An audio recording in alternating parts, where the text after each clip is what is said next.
Bring us in, Brandon. Batman boxing talk, man. We back. We back again, man. Yes.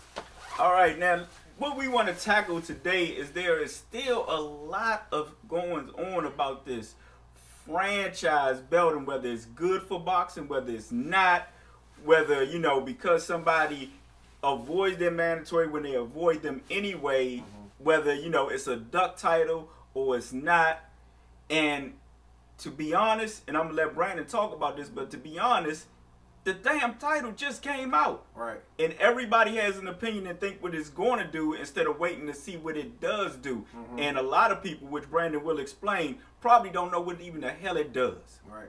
Brandon, take it away, bro. So the first things first is, just like I said, off camera. In the 60s, when the WBA belt came, or the 70s, people, you don't think people had an issue with it? They probably had an issue with it. We used to having one champion. What are y'all doing? Right. When the 80s came and the IBF belt came about, you don't think people had an issue with it? I remember actually in the 80s when the IBF belt did come out, we actually said, well, hell, we don't even recognize that person as a champion. And people did the same Larry thing. Holmes made it popular. Yeah. People did the same thing with the WBO belt when that came out. I still don't like that belt. I still don't like that one. And like I said, the thing is, I feel like so many people have shunned it because of their hate for the people who it was awarded to. Agreed. Had it been awarded to a fighter that these people like, then maybe they would have took more time out to understand what it actually is and what it allows instead of what it doesn't allow. Exactly. And the first thing I hear people say is, oh, it's a duck belt, or it allows you to duck your mandatories, or it allows you to not fight this person, which could be true depending on who the fighter is. Exactly. But what it also allows is, it allows for, and I'm just going to use some names as an example because I'm going off the top. But Floyd Mayweather is always a good person to use, or and we can say Manny Pacquiao, and then let's use somebody else, at Bernard Hopkins at 160, right? It allows Floyd Mayweather to say, cool, you know what? That guy down there, he's the best champion down there. I want to go fight him, and it affords him the ability to say, I don't have to wait for no mandatories because this ain't no unification match. Right. It's not a unification bout because I'm not in your division. But it allows you to say, cool, this person's the best at 140. I'm the best at 47. I can fight that person at 40. Right. This person's the best at 160. I can go fight that person at 160. And it also gives you the ability to say, because the first thing we forget is we only care about mandatories when it's somebody that we want to see somebody fight. People bash Earl Spence for going and fighting Carlos Ocampo. People got mad when Triple G fought Dominic Wade. Why didn't we bring forth all this effort when those guys were the mandatory? You see what I'm saying? Yeah, I think what that was, honestly, is that with Triple G, not anybody else, but like, okay, you fought Dominic Wade. And then when somebody, like you said, probably somebody that people wanted to see you fight became your mandatory, you wasn't doing it. So I think that's what with the Triple G. But the thing is, only one person became his mandatory, and during that time, he was trying to fight. He was in the process of fighting Canelo.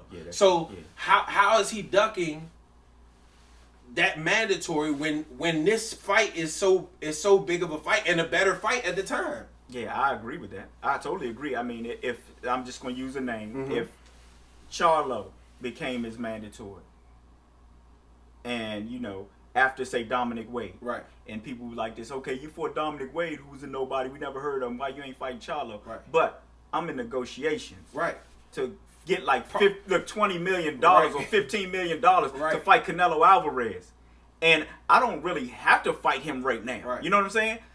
He's still a mandatory, but I can still. I'm gonna go over here and get this money first. Right. So I mean, I understand. On top of that, I've made a fight with Danny Jacobs. You know, so it's not. My thing is, it affords. I just want to give a scenario. It affords. Let's say Charlo is the WBO champion, right? And let's say Canelo Alvarez was, the WBA, WBC, IBF champion, right? At this point, Charlo has mandatories. I mean, people can say unification trump mandatories all they want, but we see that that's not true. Yeah, because it's at the discretion of the sanctioning body. Because if they don't want him to go over there and fight, say, like you said, Canelo or something like that, and he's the WBO champion, they can strip him. Right. They don't care. But it's a unification bout, right. And they got that in the rules. But they say over top of that is at the discretion of the sanctioning body, right. which means we make the decision whether we want to accept that or not. Right. But go ahead. And then, like you like, I'm gonna give you an example that we have because now I just thought about it. So you got Andy Ruiz, who's the WBA, IBF, WBO champion, and IBO. And IBO, which another belt we don't count, which we may start considering as a legit title somewhere down the line. Right. But you have Andy Ruiz who has those belts. Oh, you have Joshua who had those belts, right? Yeah. You have Wilder who has the WBC, right? Joshua fights Andy Ruiz. He loses to Andy Ruiz. Now Andy Ruiz can't go and fight Wilder. He has to fight Joshua again, right? Because of the rematch clause. Right. Which puts him in a further in his year with mandatories, which means not only is Wilder had a mandatory and may end up with another one, which I think he already has one because they made Tyson Fury his mandatory. Exactly. So now you got Andy Ruiz who fights Anthony Joshua. Let's say Andy Ruiz wins, right? WBO is already talking about stripping him. 9 times out of 10, I think Pulev or somebody is his IBF mandatory. What that franchise title does is it affords Wilder the ability to jump those mandatories. You see what I'm saying? Right. Ruiz. No, it afford if Wilder was the franchise champion, or if Ruiz was the franchise champion, it would afford him the opportunity to jump those mandatories. But we only want to see what we want to see. You see what I'm saying? That the franchise belt only makes sense for guys who hold more than one title, so that they don't have to fight the mandatories, like say the IBF.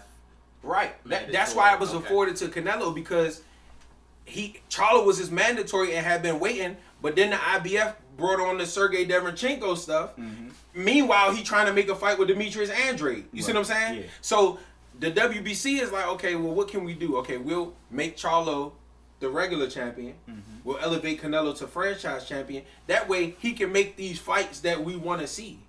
It doesn't necessarily mean, oh, I'm ducking Charlo. I'm trying to make bigger moves. No different from Lomachenko. So you're saying had they awarded Canelo the franchise belt before he was stripped of the middle of the 160 titles, he would have been able to make that fight with Andrade with no problem. He would have been able to not have to fight Charlo to make that fight.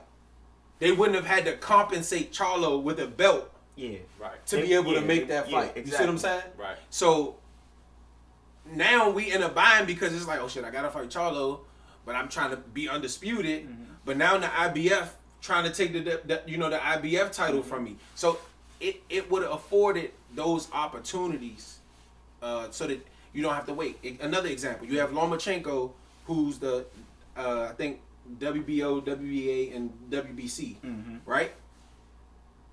We forget that for the past year, we've been talking about Teofimo Lopez fighting Lomachenko. Right. All that has went out the window because Devin Haney has came on the scene. And right? Teofimo was getting ready to fight Conan. Right. Yeah. So with being the franchise champion, it allows Lomachenko to forego Devin Haney to be able to wait for the outcome of this Lomachenko fight. I mean, of the Teofimo Lopez fight, so that we can have undisputed. Which he said. That it doesn't mean that Lomachenko not gonna say, all right, well, shit, I done beat everybody else. Give me Devin Haney. I want all of it. I want to take back the W. It doesn't mean that he can't do that. Right. So to sit up there and say, oh, it's a belt that allows you to duck. Nah, it's a belt that allows me to make fights that y'all been clamoring for the past year. But the thing is, us as fans, we get so caught up in what's new that we forget about the fact that we was just asking for Teofimo Lopez or Lomachenko to fight Teofimo Lopez. Yeah. Lomachenko hasn't wavered in his desire to be undisputed at 135. I mean, he has not wavered from that. But a prime example of, like I said, another thing that it allows, which is, like if they say it's really not good for the fighters, but one thing is good for the champion is that it does, Allen, and you can remember, and you'll know it too. Mm-hmm. What it does is allow you to skip that mandatory without having to come out of your pocket. Right. Yeah, because you remember they used to pay. Mike Tyson paid Lennox Lewis $2 million, step aside money, so I could fight Holyfield and get his ass beat. Yeah. Right. So he paid $2 million and got his ass beat. But that's what it also does. He wouldn't have had to do that. Right. If he was a franchise champion, he was like this. Okay, this is the bigger fight right here. Holyfield's the bigger fight. This is the fight I'm going to make. Right. And no, like you said, because it's new, Canelo has only fought one fucking fight as a franchise champion. So you can speculate that he's not going to go back down to 160 and all that. But all it is speculation because we don't know what Canelo's going to do. We don't know what Lomachenko's going to do. We know what Lomachenko's plans are. And this is the thing, right? Mm-hmm. People got mad at Canelo because he said, I want to be undisputed, right? Mm-hmm. And then when those plans fell apart, the question is, I thought he wanted to be undisputed. How can I be undisputed? I got 3 fucking mandatories. I can only fight one person at a time. Yeah. But they get mad at Lomachenko because now he has the ability to go be undisputed. I know, that's crazy. You see what I'm saying? Like, that's crazy. Yeah. It's beneficial when it's somebody, when it's a fighter that people like. You know? Like, if Earl Spence would have gotten the franchise title, I don't think people would be as up in arms about it. If Earl Spence was, if they say, you know what, we think Earl Spence is that fighter who could dominate between 2 and 3 weight classes. He's unified champion. He's a WBC champion. He fits the bill to be undisputed. You know why? Because we don't feel like he should have to fight this unknown IBF mandatory before he goes and fights Crawford. We don't feel like he should have to fight Danny Garcia before he goes and fights Crawford. You see what I'm saying? Mm-hmm. When it's in those realm of things, now people cool with it because it's something that they want. Mm-hmm. It's something that they like. But you have to be able to see the bigger picture of it. Wait and see what it entails first. Yeah, and how it plans out. Right. Because another thing is this: just because you are the franchise champion. And it does allow you to a certain extent, okay, this is my mandatory, I'm not fighting him right now. Right. But as the franchise champion, you don't have to do that. Right. So if Earl Spence, like Deontay Wilder came out and said he doesn't want it because he wants mandatories and everything else, well, who would be the man? You know who the mandatory is, but for like the WBC regular belt, you know who it is. If you want to fight him, you can fight him. The thing is, it doesn't even work in the heavyweight division because he can't move multiple weight classes. Right. But I was just using him as an example because Deontay Wilder said, and I respect what he said about it. Let me put it. I respect exactly what he said about it. But say let's go to Earl Spence. Earl Spence can still say, if this is my mandatory, if Terrence Crawford say it was my mandatory, I can still fight Terrence Crawford. I don't have to avoid Terrence Crawford or not. Should I say avoid or go fight? Now, if I got to fight with Canelo, and Canelo said, "Well, damn it, I can make it down to 160," and Earl Spence say, "I can meet you at 160." Right. And he got a big ass fight with Canelo. So you saying he ducking Terrence Crawford? No. And it affords him that opportunity because guess what? At 147, just because you the WBC champion at 147. It don't make you the mandatory for the WBC champion at 160. You see what I'm saying? That's true. So it affords him that ability to be able to say, damn, you know what? Canelo, the WBC champion at 160. I'm the franchise champion. I want to go fight Canelo. And guess what? You don't have to wait for no mandatories. Yeah, right. If Earl Spence right now, that's assuming that he was the franchise champion, right now and said, you know what? I want to go fight Charlo. He's the WBC champion at 160. I want to go fight him. He can skip Dennis Hogan. He can skip any mandatory to make that fight happen. Exactly. Absolutely. And again, in Lomachenko's defense, that was fast. In Lomachenko's defense, y'all said his plan was to fight the winner of Comey and Comey and Teofimo. Right. I mean, I don't see him ducking anybody. I think he will get the Haney when Haney time comes. Y'all need to cool. Y'all need to chill on that. Really, really chill on. Yeah, that. I mean, don't get me wrong. I like Devin Haney, and I think Devin Haney could possibly beat Lomachenko, but we forget what we've been calling for the past 7, 8, 9 months. It's so funny how narrative he was just ducking Teofimo Lopez. Yeah. And now, And not only that, this is what we forget. He was already had supposed to fight Richard Comey, and Richard Comey got hurt. True. We forget that. That Richard Comey fight, Lomachenko fight, was supposed to be in April.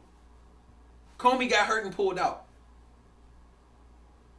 I'm not even a Lomachenko fan, but like I said, I'm consistent with what I talk about. And Lomachenko, I'm not a Lomachenko fan. Right. No. I'm about to say what's funny to me is, what is it? The last couple years, Lomachenko been chasing Tank Davis.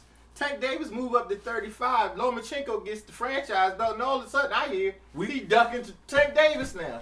I don't know if they said he was ducking Tank Davis. I heard Tank moved up there and called for 140 and not anybody in 135. That's what I heard. But my thing is, but I don't want to say that, Tank, because I don't want to take it to the streets. Yeah, you stupid. But this the thing, right? This the thing. It's like now, like let's use this for example. You had Lomachenko was already supposed to fight Teofimo Lopez, right? Mm-hmm. Devin Haney comes out of nowhere, right? Now he's supposed to fight Lomachenko because he was the mandatory, right? Mm-hmm.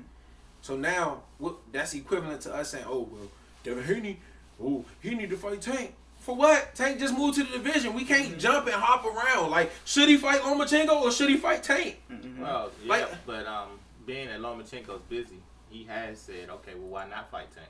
Because he fighting tonight. Tank has a fight though. Tank has a fight coming up. So Tank got Gamboa. Well, the thing is with the Haney thing, this is what they were saying. A lot of people would say. I heard people say this. They said that because the Comey fight is happening, Lomachenko, if he doesn't fight before he fights for the unification or the winner of this person, that's the only thing that a lot of people are saying. But this, go ahead. Haney's your number one. Mm-hmm.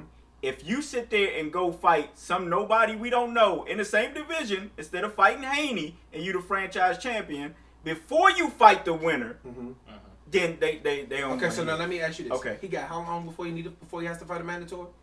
A year. Okay, so if he wants to take a tune-up fight to sharpen his skills to get ready for the Teofimo Lopez and Richard Comey winner, he can do it. And you're absolutely right. He's within the rules to do so. All right. It's People no go cry about it, than but Wilder fighting Ortiz or fighting Dominic Brazil. I mean, Dominic Brazil was a mandatory, but fighting all of these fighters, and like you said, I like making Dillian White wait. All right. You know, the final point. But I mean, that's the final point. The final point is have your own mind. Stop taking other people's opinion of something and using it as the Bible. Read the Bible for yourself and come up with your own opinion. Use your own eyes. Use your own mind. And another thing, last thing, give it a chance, people. Yeah. Before you start shitting on Canelo and shitting on Lomachenko, watch and see what they do with the title. Let them give you reason to shit on them, because they have not given you any reason, because they just got the title. I mean, the franchise tag. They just got it. If you don't like the franchise tag, you can shit on the franchise tag, but not the fighter until they give you reason to. Because my point is, what happens if Canelo fights Charlo next? Was he ducking him, or did he just go make a bigger fight? Like, right. Yeah. I mean, at the end of the day, it has nothing to do with Lomachenko. It has nothing to do with Canelo. Yep. If they would have made Earl Spence the franchise champion, I would understand why. Right. And it would make sense because he has the ability to fluctuate between 3 weight classes and make bigger fights. Right. We out. We out. Batman boxing talk.